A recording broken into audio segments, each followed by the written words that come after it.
आपने कभी ये सोचा है कि साइक्लोन में इतने सारे पेड़ गिर क्यों जाते हैं? हाय, मेरा नाम है सरल और आप सुन रहे हैं साइकिलिंग के साथ सरल सी बात। इस हफ्ते गुजरात में एक तूफान आया। बीते सालों में भी कई तूफान आए गुजरात की ओर, पर टकराए नहीं थे। पर इस बार बात कुछ अलग हुई। करीब 100-150 प्रति किलोमीटर की स्पीड से हवाएं चली। कितने लोगों के घर बिखर गए तो रास्तों पर हजारों पेड़ उखड़ गए। अहमदाबाद में भी उसकी इफेक्ट हुई और काफी तेज हवाएं चली बारिश के साथ। शाम होते होते रास्तों पर ढेर सारे पेड़ गिर चुके थे, तो कितनों की डालियां।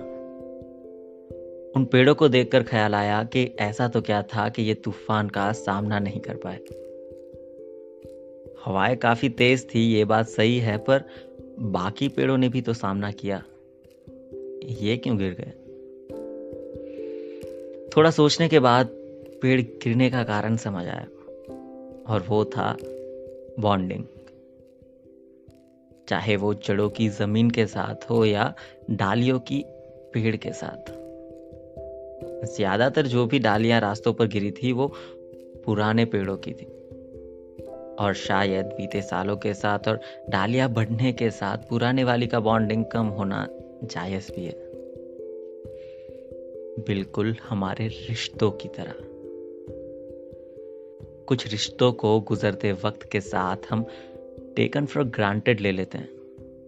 जब रिश्ता नया था तब बॉन्डिंग भी सबसे बढ़िया थी, और ध्यान भी उतना ही रखते थे कि बॉन्डिंग कहीं टूट ना जाए, साथ कहीं छूट ना जाए, चाहे वो डाली हो या जमीन।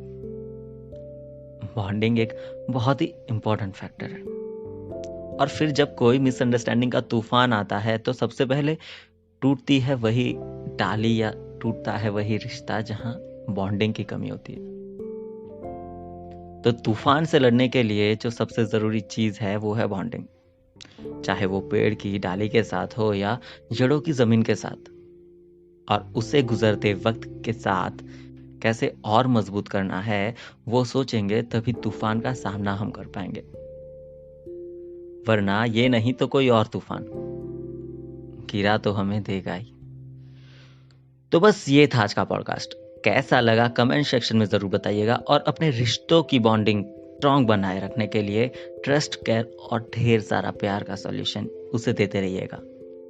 दिस वॉज मी सरल, और आप सुन रहे थे सरल सी बात।